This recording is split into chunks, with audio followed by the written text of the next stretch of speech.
پیارے دوستوں، یہ واقعہ ہندوستان کے ایک گاؤں کا ہے جہاں ایک مولوی عبد القادر نامی امام مسجد اپنی بیوی اور 2 بچوں کے ساتھ ہمراہ رہا کرتا تھا۔ مولوی عبد القادر گاؤں کی مسجد کا امام تھا اور اس کا گھر مسجد سے منسلک تھا، یعنی کافی قریب تھا۔ ایک دن ہوا کچھ یوں دوستوں کہ مولوی عبد القادر نماز فجر پڑھا رہا تھا کہ پہلی رکعت کے بعد وہ عجیب حرکتیں کرنے لگا اور آوازیں نکالنے لگا۔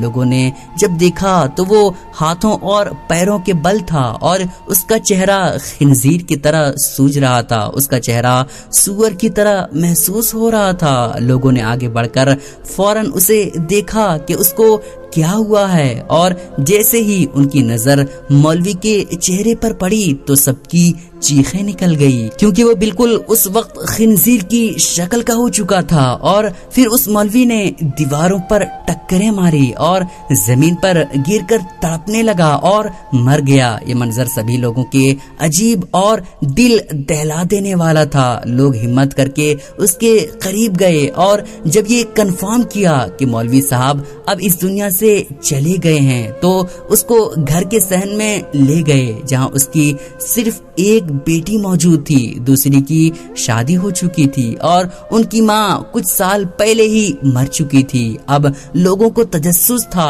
کہ یہ سب کیوں ہوا ہے، اور کچھ لوگ سوچ رہے تھے کہ مولوی نے ایسا کیا گناہ کیا جو اس کے ساتھ یوں ہوا۔ کچھ کا کہنا تھا کہ اس پر جنات نے حملہ کیا ہے، یہ تو بڑا نیک مولوی تھا، اور کچھ کا یہ بھی کہنا تھا کہ کالے جادو کا وار کیا گیا ہے۔ مولوی مرنے کے بعد اپنی شکل میں واپس آ چکا تھا، مگر سب کو پھر بھی اس کے چہرے سے گھن آ رہی تھی۔ بہرحال دوستوں، اس کو غسل دینے کے بعد جنازہ پڑھا کر قبرستان لایا گیا، اور وہاں ایک اور عجیب واقعہ پیش آیا۔ جب مولوی عبد القادر کو قبر میں اتارنے لگے تو ایک بہت ہی بڑا سانپ قبر سے نمودار ہو گیا۔ سب لوگ ایک دم سے ڈر گئے اور بہت کوشش کی گئی کہ سانپ کو ہٹا دیں، مگر سانپ اپنی جگہ نہیں چھوڑ رہا تھا۔ اس کے بعد فیصلہ کیا گیا کہ دوسری قبر کھودی جائے۔ جب دوسری قبر کھودی گئی تو مولوی کو عین وقت قبر میں اتارتے وقت وہی سانپ پھر سے نمودار ہو گیا۔ اب سب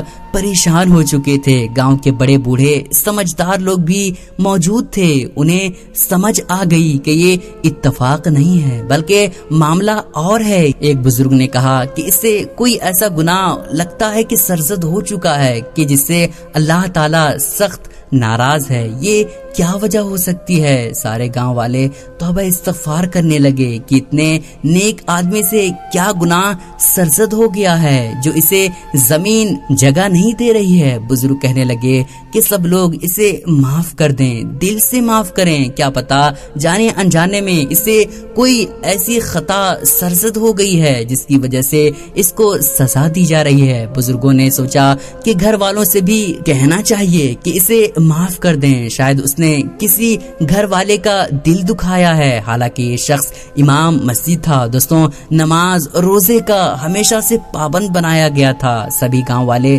تجسس کا شکار ہو گئے کہ آخر اس کا معاملہ کیا ہے۔ کچھ بزرگ اس کی بیٹیوں کے پاس گئے اور ان کو سارا احوال، ساری باتیں بتا دی، اور یہ بھی کہا کہ اس کی موت کیسے ہوئی اور قبر میں بھی اس کو پناہ نہیں دی جا رہی ہے۔ یہ سن کر بڑی بہن رونے لگی اور اس نے کہا کہ میں جانتی ہوں، آپ ہمیں قبرستان لے کر چلیں۔ اس نے اپنی چھوٹی بہن کو بھی ساتھ لیا اور بزرگوں کے ساتھ قبرستان آ گئے۔ قبرستان آ کر بڑی بیٹی مولوی یعنی اپنے باپ کی میت کے پاس کھڑی ہو کر بلند آواز میں بولی کہ میں نے آپ کو معاف کیا، اللہ کے واسطے دل سے معاف کیا۔ پھر اس نے چھوٹی بہن کو بھی بولا کہ وہ بھی معاف کر دے، لیکن وہ سکتے کی حالت میں تھی اور خاموش تھی۔ لوگوں نے مولوی کو قبر میں دوبارہ اتارنے کی کوشش کی، مگر سانپ پھر نمودار ہو کر کنڈلی مار کر بیٹھ گیا۔ بڑی بہن نے چھوٹی بہن کے پیروں پر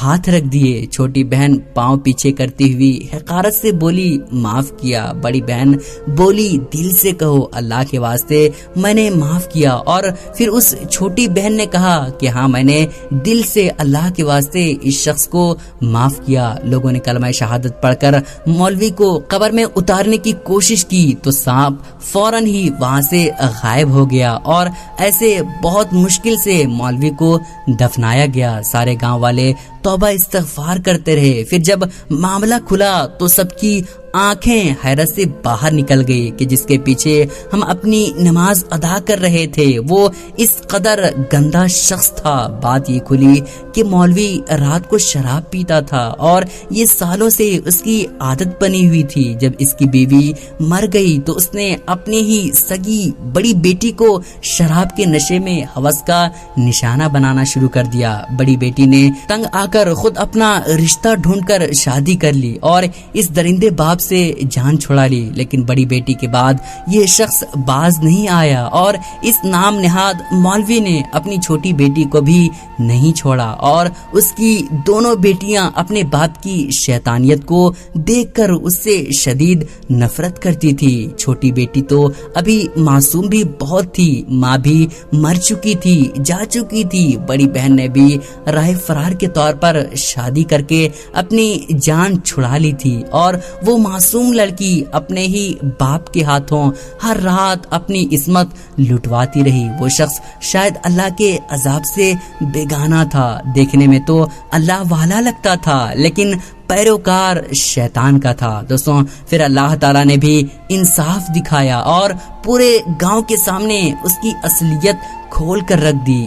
ذلیل اور رسوا دنیا میں بھی کیا گیا اور آخرت میں تو پتہ نہیں اللہ تعالیٰ اسے کیا سے کیا سزائیں اور کس عذاب میں گرفتار کر دے گا۔ دوستوں کہا جاتا ہے کہ اگر ایک انسان دوسرے انسان کو معاف بھی کر دے مگر اللہ انصاف کرنے والا عادل ہے۔ دوستوں خدا را شیطان کی شر سے پناہ مانگیں اور ہر وقت مانگا کریں۔ اللہ تعالیٰ ہم سب کو گناہوں سے محفوظ رکھے اور رشتوں کی تمیز بھی کرنا سکھائے، آمین ثم آمین۔ دوستوں آپ اس واقعے کے بارے میں کیا کہنا پسند کریں گے کامنٹ باکس میں ضرور بتائیے گا۔ اور دوستوں امید کرتا ہوں کہ آپ کو یہ ویڈیو پسند آئی ہوگی۔ دوستوں اس ویڈیو کو اپنے دوستوں اور رشتہ داروں میں ضرور شیئر کیجیے گا اور چینل کو سبسکرائب کرنا بالکل نہ بھولیے گا۔